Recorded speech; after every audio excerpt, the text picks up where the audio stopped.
Hello everyone and welcome back to my channel. This is Spring Porter with Spring Solutions LLC. In this video, I'm going over 10 things not to do if you are an unclaimed funds locator.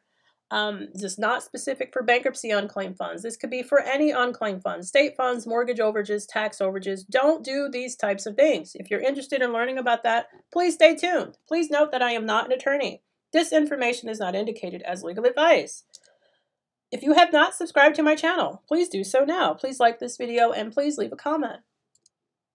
Hello everyone, thanks again for tuning into my channel. So as I mentioned this video, I am going over 10 things that you should not do as an unclaimed funds locator. What prompted me, and before I get into this list of 10 things, wanted to discuss a little bit about what prompted me to do this video. So I came across 3 particular files. 2 of them I was researching on the Unclaimed Funds Locator and through Court Listener. And the third one, I got a call today from a debtor who was contacted by another asset recovery agent, and they wanted to make sure that this was legit. So just random things. The first case, none of these, by the way, are students of mine. Okay, so I just want to preface that. Basically, this first file, it was an asset recovery company who reached out to a debtor, supposedly, and they wanted to work with them. They filled out the application, and then the debtor's attorney objected to their application. It looks as though because the debtor's attorney is saying that no one really contacted the debtor from this company. She didn't sign the contract. She didn't give them or her ID. And it looks as though that the asset recovery agent was just kind of making all this up. So I thought that to be really strange, and I'm hoping that people are not out there doing that.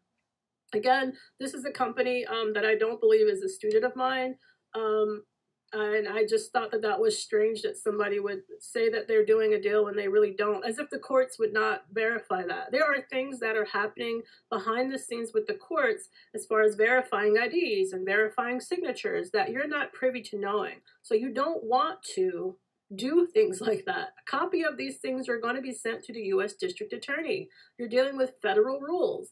It's probably a wise decision to not lie on these particular applications and these particular forms, right? Another case that I was dealing with, this is for a whole nother state, again, not a student of mine, but I thought it was very strange. This person reached out to what they thought was the debtor.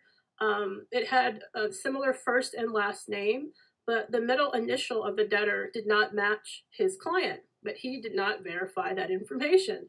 And so he filled in the application, got the client's ID, and the court is like basically objecting, and they're like, no, this is not the right debtor.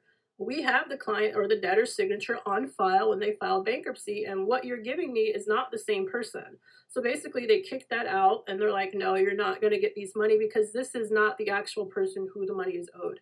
So that was crazy. You always want to make sure you are verifying the funds, verifying the person who filed, double checking their name. All this information I give you in my course. I thought, again, these are not students of mine, but I don't want people to make these mistakes.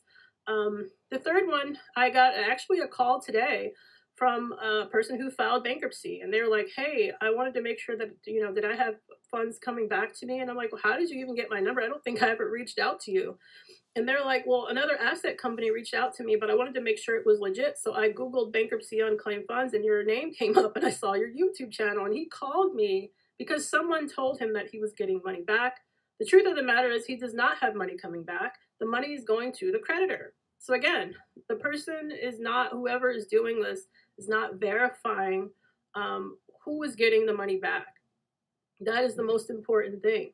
And these 3 cases alone of what prompted me to sort of make a to-do list of 10 things that you should not do as a bankruptcy unclaimed funds recovery agent. So let's just get into that list right now. The first thing on that list is do not sign your debtor's name. The person that you're working with, your client, don't forge your signature. These are things that are probably common sense, but again, I guess I have to realize that some things are not so common for others. Do not sign anybody's name other than your own. Number 2, don't notarize your client's signatures. Now, I am a notary, but I am a notary in the state of Maryland. A lot of my clients are not in my state I am not notarizing their documents because they're out of state. They have to do that on their own. And even if I found a client in my own state of Maryland, I would not be able to notarize their documents, not in this capacity, because I'm also filing the application for unclaimed funds. I don't want to be both a notary and a person filing the application. I'm acting as too many people in one particular case. So no, don't do that. Number 3, do not contact the wrong person for funds. I cannot reiterate enough. Please make sure you are following who is getting the money back. I go over that in the very second, maybe even the very first video that I've ever done. It's also reiterated extensively in my course. You want to make sure you are calling the right person. So the person that called me today, he's excited. He thought he's having money coming back to him. And I'm like, well, not really. That money is for the creditor. So don't do that. Make sure that you are understanding the process before you're calling someone. Number 4, don't claim to be someone else for the funds. Don't claim to be a lawyer if you're not. Don't claim to be working for a certain attorney and you're not working for a lawyer. Don't claim to be working with the court. Now, I am a freelance paralegal, yes. I say that I used to be a paralegal. If I'm not currently freelancing with an attorney, I don't say that I work for an attorney's office. I tell them that I used to work for an attorney's office if I'm not freelancing. Be honest with people on the phone. Make sure if you have a company, if you're the owner, make sure you say that. Make sure you're not claiming to be someone else. Number 5, don't put the wrong amount on your paperwork. Now, yes, clerical errors happen. Let's say you missed a digit, you put the comma in the wrong place. I don't know. Maybe you transposed the number, but maybe you just did that on one form and you didn't catch it. It was a mistake. That's fine. The courts will probably tell you just to amend it, or they may say, okay, we'll write in the actual amount for you. But I'm talking about someone who is knowingly putting extra zeros on all of where the amounts are on all of the paperwork, and they're sending it that way, hoping that, the court will just not notice. You have to make sure you're claiming the right amount. So do not try to change the amount on your paperwork. The next one, number 6, don't change the contract language or the percentage after your client has signed it. After you have signed the agreement with your client, don't try to change it without them knowing it. If you see a clerical error and you're like, oh, I forgot to add this in, or we need to change this, or, you guys agreed to a different amount, make sure you're both agreeing to that and you're signing a new contract, and the other one is null and void. Do not try to say, oh, I'm going to get a different percentage now because the client, I'm just going to take out page 3. Don't do that. Make sure that you are understanding that the contract is legally binding in the state that you're in. Not on a federal level, but these are on state levels where the debtor, if you're doing something like this, can sue you. You want to stay out of lawsuits all the way around, right? The next one, don't try to keep all the funds once you've gotten them. So I've gone over, the previous check that I just got from the Southern District of Ohio. Don't be that person to say, oh, I'm going to just keep these funds. It went directly to my account, and I'm not going to give that client their money because I didn't like them anyway, and they were difficult to work with. You can't do that. You're signing a contract. Both of you are signing it. You have to adhere to it. You don't want your company's name in lawsuits, and then people can Google that and see a case search. They're not going to want to work with you if you're doing that. And then the courts also, if they get privy to having that information that you're doing that, they could ban you from working in that particular district, or they could put your name on a specific list. So do not do that. Don't keep your clients updated on the process. You want to make sure that you're always keeping them in the loop. Especially if there's a court hearing or there's documents that are missing. Always make sure you're updating them on the process. Do not ignore court notices for your case. Court notices are important. Sometimes it's nothing. It's just a sort of just for information only. Other times there could be documents that are missing that you probably need to have submitted before a certain time frame, or it could be a notice of a hearing. It could just be something granting that the funds come to you. You always want to make sure if you are receiving court notices, make sure that you open the mail and make sure that you're checking the court docket.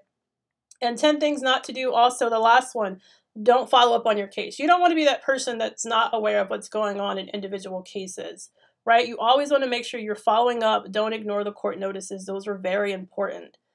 So these, again, are just basically common sense, but, you know, some people, when they see dollar signs, they see certain amounts, they start working through paperwork, they figure, oh, what if I just do this, or what if I just do that? Don't cut corners. Cutting corners this way, especially when you're dealing with federal cases, can cost you fines or maybe even prison time if you keep it up. So do not do these types of things. I'm hoping that, again, everyone is doing the right thing. My course, I'm telling you the right thing to do so that you can get the funds, can be approved without any issues.